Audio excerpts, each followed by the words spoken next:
Hey YouTube, today we're outside this pub because we'll be reviewing the Queen Bricktoria MOC.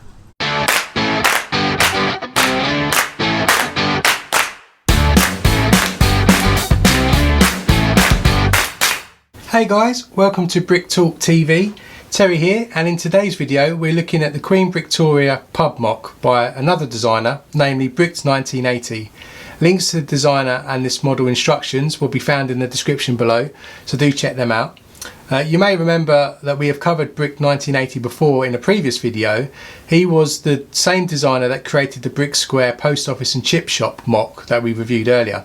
So let's dive into this pub for now. It sits on a 32 by 32 base plate and is a corner style modular. At the time of recording, the parts cost in the region of £1,500. The model is packed full of detail though, and it has nods to British influence throughout the build. The instructions are really of a professional quality and they're easy to follow. I found the build really fun and it has some interesting techniques that you can use in other building projects.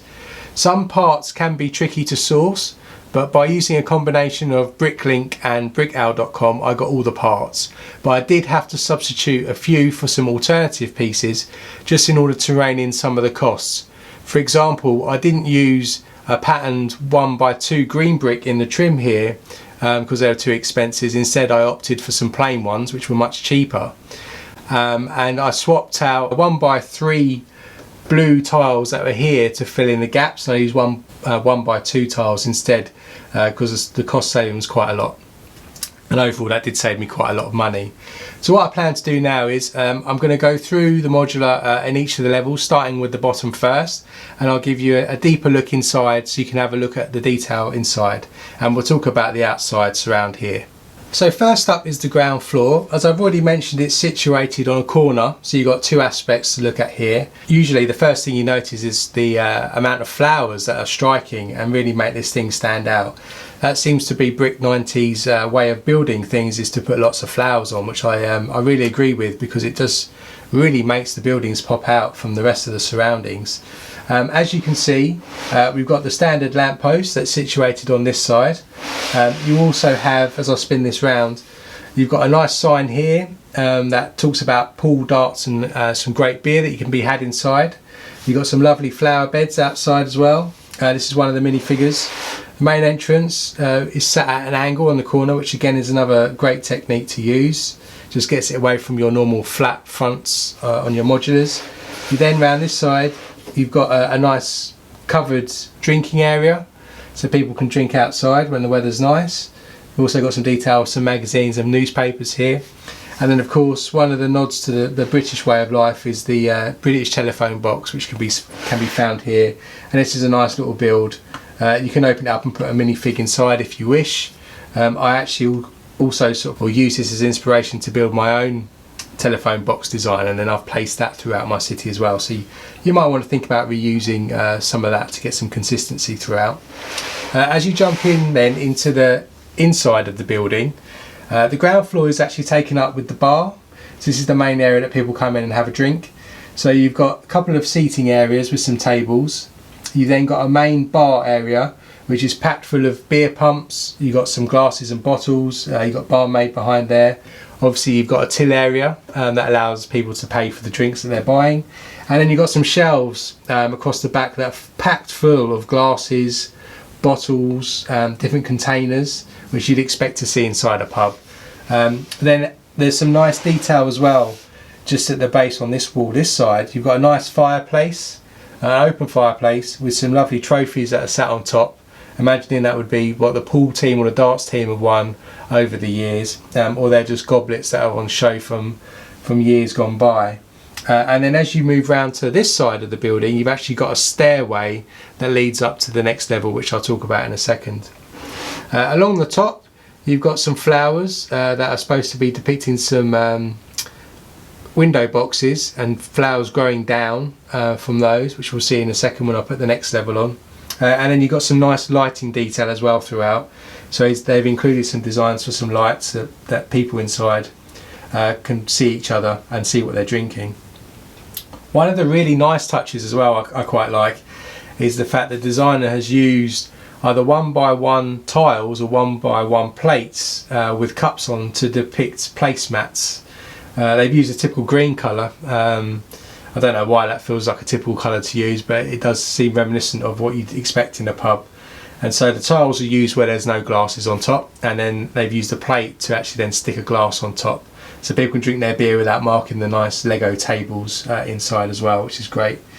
There are a series of figures as well that the designer has suggested that will be included, so I'll cover those at the end of the video as well. I'll line them upside and walk through them as well, so you get a feel for the recommended minifigs as well. So and also I should probably mention there's some lights outside which you can see as well, which come around the side, so people outside can see what they're doing as well.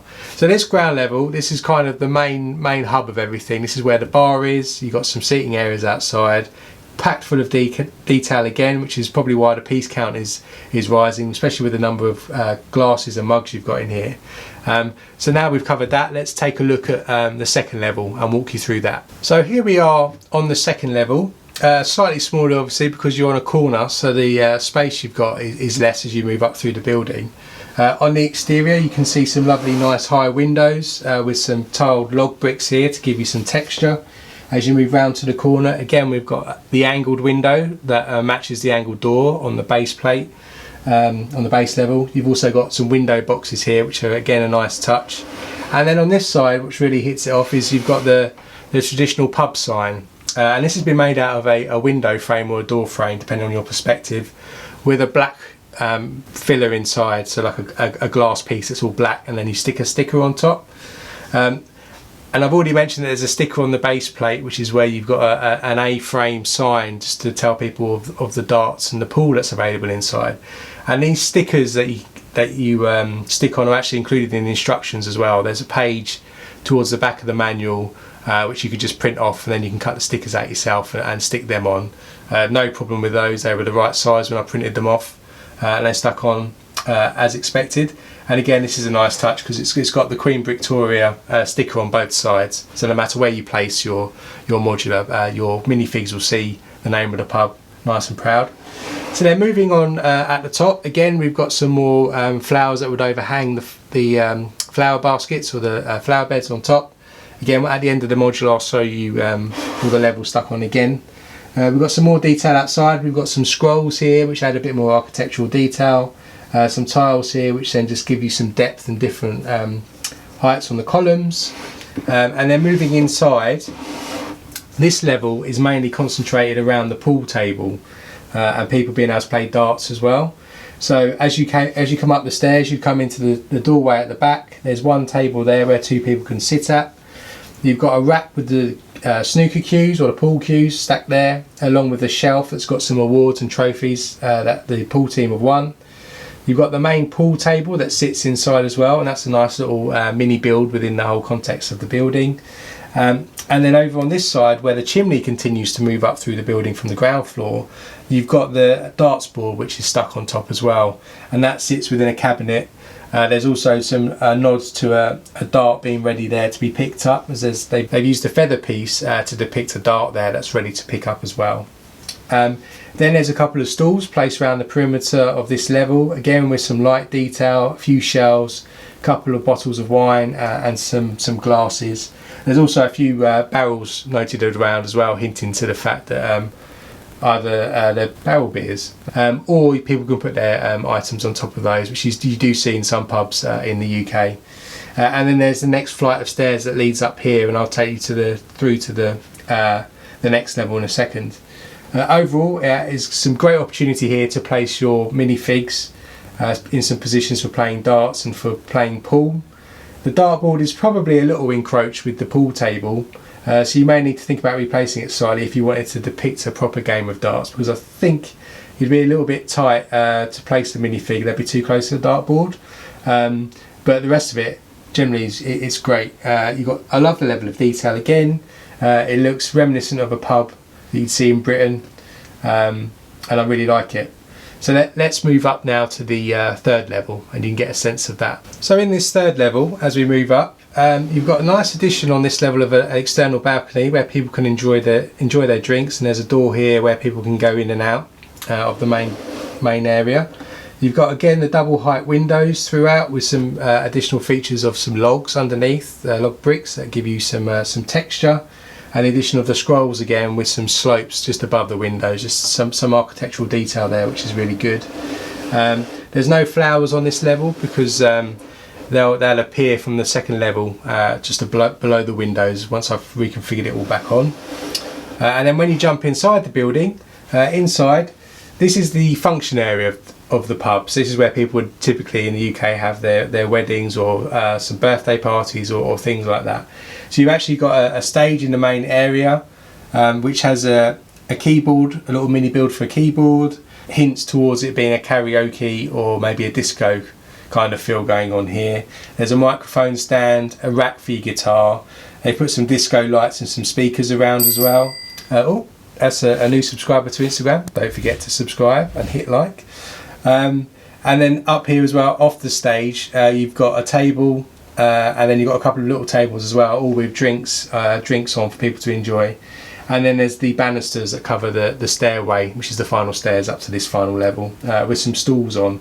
So you can imagine that some minifigs will have some quite a lot of parties in this space and a few functions. Maybe it's a reception after a wedding in the town hall, something like that. Many opportunities here to position your minifigs and take some photos, or for them to enjoy a relax at the weekend or in the evenings after work. Again, a great use of space. I love the idea of there being a function room at the top, because in UK you kind of get that in some of the larger pubs or maybe the older fashioned pubs. And then again, there's also light detail, so there's internal lights that are depicted on throughout as well. So that's the final third level. What I'll do is I'll quickly cover the roof now, because there is a great level of detail on that as well, before we jump through to reviewing the overall outside and then the minifigures. So this is the final level. This is the roof. Again, the designers packed loads of detail into this. Some people just forget about the roofs and just have a flat roof and don't really bother putting much on top of them in terms of detail and build techniques. But to start with, just around the edge, we've got some really nice uses here of some tiles or jumper plates and some flowers done at an angle, which really depict it off. I must admit, because these are free positioning, they kind of, you might fiddle around, especially if you've got OCD, just to make sure that these things are aligned and sort of performed at the right angle. And then typically what happens is when I place it back, I knock one out of place, and then I get annoyed again and have to go through and sort of position them all again. But I do love the level of detail. Again, they've used some 1x1 round tiles here just to depict some decoration on the corners, and you've got scrolls that go throughout as well, which is great. Then if you move on onto the top, you've got the inclusion of 2 air-conditioned units or vents at the top. You've got some gauges on there, some Technic. They've used some Technic cogs and some Technic pins just to give it an idea of a fan going on in there as well, which is great. You've got a skylight as well, which is seen in quite a few different builds, which is great because you've got the function room underneath this level, so it just lets the light pour in for all those people that are partying during the afternoon, if they're lucky enough to have a reception. And then this is where the chimney finishes off, and they've nicely finished that off. You've got some masonry bricks to depict it, which is run throughout each level of the building. So you see the chimney move up from the base right through to the roof, continues on, and then they built up the chimney stack really well. And I love this colour for the tops of the chimneys. I'm not really chimney pots, I guess that's what they're called. And you finish it off there. And this is just a great, again a great level of detail. Nothing is put to is shortcutted in this designer's approach to this building. I mean, again, this is kind of reflected in the cost because of the level of detail that the designer's gone through. There are, we've got a lot of parts you have to buy here. Some of them are a little bit expensive, but there's workarounds. You can adapt some of the things that you choose overall. So anyway, that's each level walked through. I'll now flip back to the whole building built up with the minifigs outside, and we'll talk through those for you now. So here we are. This is the modular all put back together now, so all the levels are stacked upon each other, and you can see how I mentioned all the flowers and the flower beds that were overhanging now look once all the windows are repositioned again. So you can see that the flowers are situated on the level below to the window that they're referring to. So once you put it together, you get this striking view of all the flowers and how it sort of overlays each of the levels, and I really love that technique. It's a really great one. Also, just to mention, I really love the colour choice that the designers used here. This blue is really vibrant. I think it's mid blue, especially against the white. It's very striking, and you've got the columns as well forming each of the surrounds around the window. I think the whole thing is just put together perfectly in my eyes, and it does kind of it captures again, as the post office did, the quintessential kind of British approach to a pub and what a good pub looks like in Britain, and hopefully we'll maintain to have these kind of pubs in the UK. So as I mentioned as well, here are the minifigures that the designer suggests to include. You've got the pub landlord that's dressed in black with some white sleeves and a beard. You've got an older gentleman who's a patron of the pub, so he's there just drinking. You've got this lady at the front with blonde hair. She's a barmaid that works behind the bar with the landlord. You've got another lady here with a starred vest and red trousers. She's a patron as well. I position her usually on the balcony having a glass of wine, enjoying the sun. You then got a guy in a green jumper. He's another patron, so he's visiting the pub, and I typically use him in the function room as well, enjoying some music. And then the last guy over here, he's got a guitar, so he's one of the entertainers in the function room at the top. So the guy in green is dancing along to this guy playing. And then over here, still hidden, he refused to leave his drinking position. There's also this guy as well, who's another. He looks like he's a guy that's just come in from work and wanted to have a quick pint after a day working hard, doing something. I'm not sure what he does. Maybe he looks like a handyman or some manual labour kind of guy. So those are the minifigures that the guys suggested. And again, inside the manual, the instructions for this, the designer has actually broken down each element and given you the ID for the parts. So he's giving you the ID for the legs, the torso, the head, the hair. So you can order all of these separate parts to build these minifigures as he sees them in his design, which I did. So I copied those as well, and they were pretty easy to pick up. They weren't too expensive in terms of parts. Overall, if you can afford the bricks, I definitely recommend this build. The building looks stunning in any city, and it's probably the best looking pub mock that I've seen outside in the market. And my residents within Bricktown are frequently there at the weekend. So I definitely recommend the enjoyment of the build as well. So I hope you found that review interesting. If you did, smash the like button and hit subscribe, and you'll be notified of future mock reviews that we'll be doing on this channel. Until those, hit the channel, stay safe, and I'll see you then.